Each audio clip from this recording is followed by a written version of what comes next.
Phone की घंटी बजी और शिवानी ने फ़ोन उठाया। उधर से कोई बोला, भाभी, और रोने की आवाज़ आने लगी। शिवानी ने प्यार से पूछा, क्यों रो रहे हो छोटे बच्चों की तरह? अमित रोते हुए बोला, भाभी, और फिर सुबकने की आवाज़ आने लगी। शिवानी बोली, पहले चुप हो जाओ। फिर अमित थोड़ा शांत होकर बोला, भाभी प्लीज़, भैया को जेल से छुड़ा दो।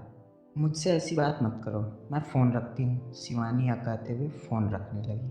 तभी उधर से आवाज़ आई, भाभी प्लीज़ फ़ोन मत रखना, भाभी भैया की गलती नहीं है। शिवानी बोली, क्या कह रहे हो तुम? तुम्हें पता भी है मुझे तुमसे इस विषय में कोई बात नहीं करनी। कुछ और बात है तो बताओ।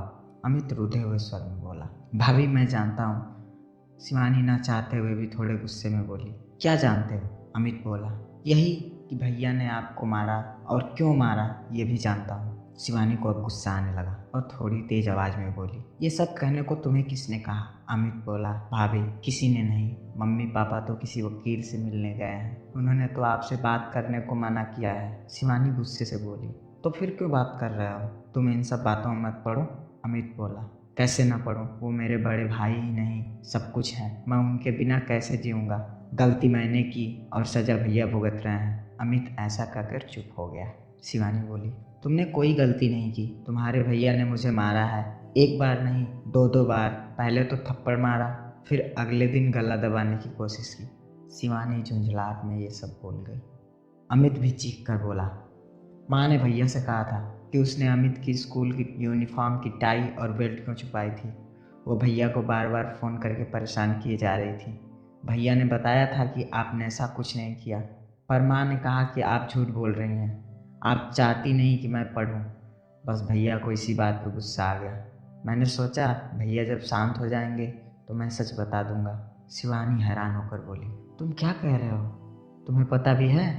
अमित धीरे से बोला, हाँ भाभी, मैं जानता हूँ मैं क्या बोल रहा हूँ। 24 जनवरी सुबह 5 बजे आप दोनों बेंगलुरु के लिए निकल गए थे। मुझे लगा था उस दिन मैं स्कूल की छुट्टी कर लूँगा, पर मम्मी पापा बोले, नहीं कोई छुट्टी नहीं, स्कूल जाओ।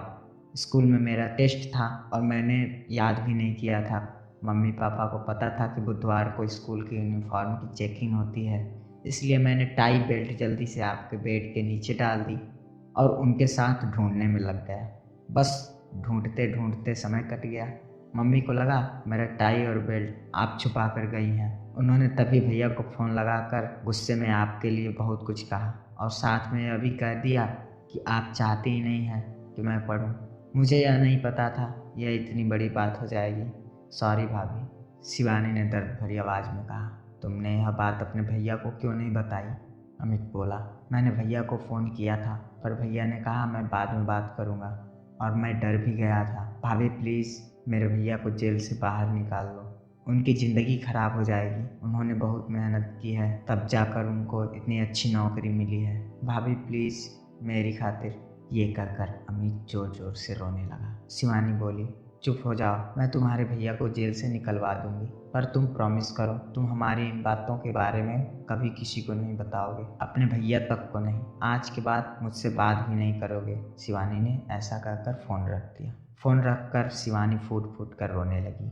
थोड़ी देर बाद शिवानी चुप हुई और कंप्लेन वापस कैसे लेनी है सोचने लगी, क्योंकि शिवानी के पापा ने ही वहाँ से थाने को फ़ोन किया था और पुलिस रात को आकर उसके पति को पकड़ के ले गई थी। तभी दरवाजे पर बेल बजती है। वह दरवाजे के पिप होल से देखकर दरवाज़ा खोल देती है और दरवाज़ा खोलते ही अपने पापा को गले लगाकर खूब ज़ोर ज़ोर से रोने लगती है। उसके पापा की भी आंखें नम हो जाती हैं। फिर उसके पापा उसे चुप करवाते हैं और उससे कहते हैं, बेटी तैयार हो जाओ, थाने जाना है, FIR लिखवानी है। रात को सिर्फ तुम्हारे प्रोटेक्शन के लिए पुलिस उसे उठा कर ले गई थी। शिवानी पहले अपने पापा को पानी देती है और फिर चाय बना कर लाती है। पापा कहते हैं, चाय क्यों बनाई? शिवानी कहती है, पापा पहले मुझे आपसे कुछ बातें करनी है, और फिर वह बैठकर सब बातें बताती है। बातें सुनकर पापा एक गहरी लंबी सांस लेते हैं और कहते हैं, तो अब तू क्या करना चाहती है? दुखी मन से पूछते हैं। शिवानी बोलती है, पापा मुझे कुछ नहीं करना, बस आप उस इंसान को जेल से निकलवा दो और अब मैं अपनी ज़िंदगी खुद ही जीऊँगी।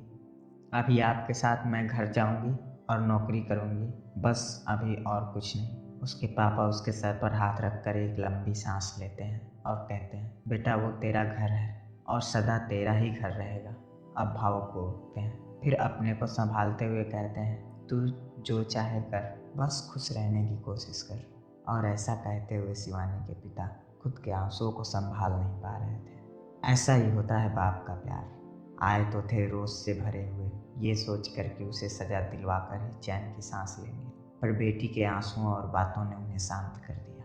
कभी कभी घर की छोटी छोटी बातें घर तबाह कर देती हैं, घर बसने से पहले उजाड़ देती हैं, सपनों के महल मिनट में ढेर कर देती हैं।